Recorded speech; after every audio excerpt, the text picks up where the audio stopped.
سبز جنگل کے بیچوں بیچ ایک بڑے آم کے درخت کے نیچے 5 چھوٹی چیونٹیاں علی بینو کو دادو اور ایلی خوشی خوشی رہتی تھیں۔ ہر صبح وہ ایک قطار میں نکلتی تھیں خوراک تلاش کرنے اور نئے مقامات کی سیر کے لیے۔ ایک دن دھوپ والے موسم میں ان سب نے جنگل کے اندر مہم پر جانے کا فیصلہ کیا۔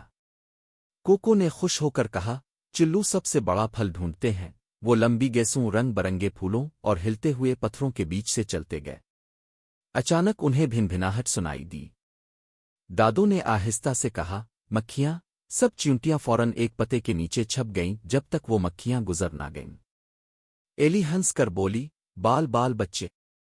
کافی دیر چلنے کے بعد انہیں ایک بڑا میٹھا تربوز کا ٹکڑا درخت کے نیچے ملا۔